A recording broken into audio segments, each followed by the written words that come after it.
کھانے کے آداب کے سلسلے میں چل رہا ہے اور اس سلسلے میں یہ بات بیان کی جا رہی ہے کہ کھانے میں کوئی عیب نہیں نکالا جائے.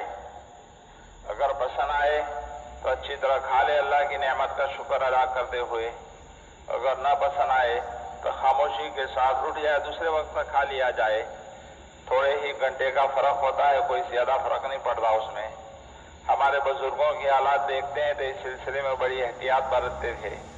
حضرت تھانوی رحمۃ اللہ علیہ کے پاس بیماری کے زمانے میں ایک آدمی دودھ لایا. حضرت جب بیمار تھے تب ایک آدمی دودھ لایا. حضرت نے وہ نوش فرما کر ایک دو گھونٹ بچ گئے, اس کو وہیں رکھ دیا اور حضرت کی آنکھ لگ گئی. ایک دم سے آنکھ لگ گئی, سو گئے. جب آنکھ کھلی تو دیکھا کہ وہ دودھ وہاں نہیں تھا.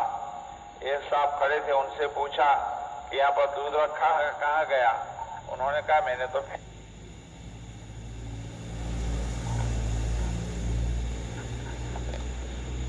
اس کو پھینک کیوں دیا؟ تو ہی پی جاتا, ورنہ کسی جانور کو پلا دیتا تب بھی فائدہ ہو جاتا ہے. ایسے ہی پھینکنا اس کا کیا مطلب ہو سکتا ہے؟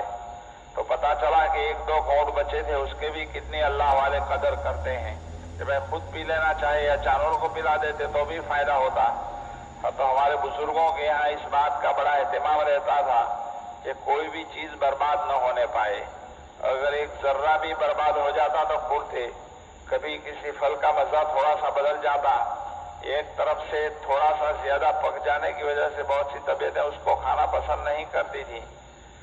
تو ہم نے حضرت شیخ رحمۃ اللہ علیہ کے یہاں دیکھا, حضرت شیخ مولانا زکریا رحمۃ اللہ علیہ کے یہاں اگر کوئی پھل اس طرح کا ہو جاتا تو حضرت ایک مخصوص انداز سے فرماتے تھے کون اس کو وصول کرے گا. یہ سن کر جن کی طبیعتیں اس کو پسند نہیں کرتی تھی وہ بھی مانگ لیا کرتے تھے, اور جب کوئی اس کو کھا لیتا تو حضرت پر اس کی بڑی خوشی ہوتی تھی کہ یہ چیز ضائع ہونے سے بچ گئی. اور واقعہ بھی یہ ہے کہ اللہ تعالیٰ کی بڑی نعمت ہے کھانا, اس لیے اس کو برباد نہیں ہونا چاہیے. اگر اس کی ناقدری ہو جاتی ہے تو بہت سی مرتبہ آدمی اللہ تعالیٰ کی دوسری بہت ساری نعمتوں سے محروم ہو جاتا ہے. اللہ تعالیٰ اس سے ہماری حفاظت فرمائے.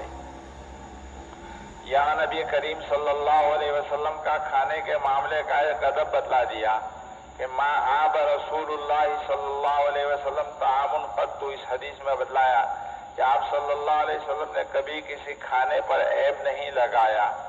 ان اشتہاہ اکلہ وان کرہہ ترکہ. حدیث میں فرمایا کہ اگر طبیعت میں رغبت ہوتی تو آپ صلی اللہ علیہ وسلم کھانا کھا لیتے تھے, اور رغبت نہیں ہوتی تو نہیں کھاتے تھے.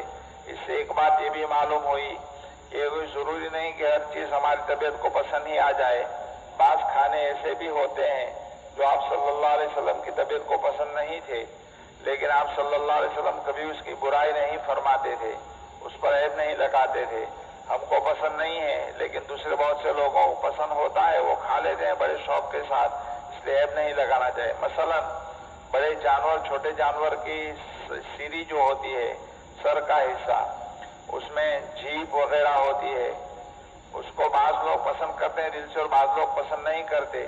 اور جن کو پسند نہیں آتا وہ اس کی برائی نہیں کرے بلکہ خاموشی کے ساتھ ہٹ جائے چاہے تو اس سے, لیکن کسی بھی کھانے کی برائی نہیں کرے. اللہ تعالیٰ کی بڑی نعمتیں ہوتی ہے. طبیعت کا کسی چیز کی طرف میلان اور اس کو پسند کرنا نہ کرنا یہ تو ایک غیر اختیاری چیز ہے, یہ طبیعت کا ایک تقاضا ہے. کبھی طبیعت کسی چیز کو پسند کرتی ہے, کبھی کسی چیز کو ناپسند کرتی ہے. تو اگر آپ کی طبیعت کو کھانا ناپسند ہے تو یہ کوئی گناہ کی بات نہیں ہے, اور یہ کوئی ضروری بھی نہیں ہے کہ ہر چیز آپ کو پسند ہی آ جائے. لیکن یہ ہے کہ اگر آپ کی طبیعت کو پسند نہیں ہے تو آپ اس کی برائی بھی نہ کریں, اس پر عیب نہ لگائیں, اس کی خوردہ گیری نہ کریں. وہ کھانا خود سے تو برا نہ بنا, اس پر عیب لگانے کا کیا فائدہ؟ اگر عیب لگائیں گے تو اللہ تعالیٰ کی اس نعمت کی ناقدری ہو جائے گی. اس سے اپنے آپ کو بچانے کی بہت زیادہ ضرورت ہے. تو کھانا جہاں تک پسند ہے اس کو طبیعت سے کھا لے, اور ناپسند ہے تو اس کو چھوڑ دیا جائے, اور چھوڑ بھی اس انداز سے دیا جائے کہ دوسرا اس سے فائدہ اٹھانے والے بن جائے. یہ نہیں کہ پھر ویسے ہی اس کو پھینک دیا جہاں چاہے. ایک مرتبہ حضرت شیخ رحمۃ اللہ علیہ مولانا زکریا صاحب رحمۃ اللہ علیہ مسجد سے نماز پڑھ کر اپنے گھر کی طرف جا رہے تھے خادموں کے ساتھ, تو راستے میں کہیں دیکھا کچرا ڈالنے کی جگہ کے اوپر بہت سارے تربوز پڑے ہوئے ہیں, یعنی تربوز کے چھلکے پڑے ہوئے ہیں. اب تربوز کے چھلکے میں عام طور پر یہ ہوتا ہے کہ کچھ لال کچھ دو سفید حصے کے ساتھ لال حصہ بھی رہ جاتا ہے، تو آپ صلی اللہ حضرت شیخ رحمۃ اللہ علیہ بڑے ناراض ہوئے اور ان سارے تربوز کے چھلکوں کو اٹھا لیا وہاں سے کہ کس کم بخت نے یہاں پر ڈال دیے ہیں. اپنے گھر لے گئے اور اس کو چھری کے ساتھ اچھی طرح صاف کیا، جتنا بھی لال لال حصہ تھا اس سب کو الگ سے نکالا، اس کو دھو کر صاف کیا اور پھر کھانے میں خود استعمال فرمایا اور اپنے گھر والوں کو اور خادموں کو کھانے کا حکم دے دیا.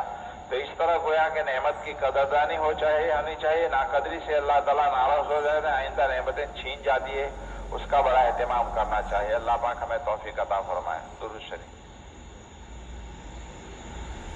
سبحان اللہ و بحمدہ، سبحانک اللہم و بحمدک، اشہد ان لا الہ الا انت.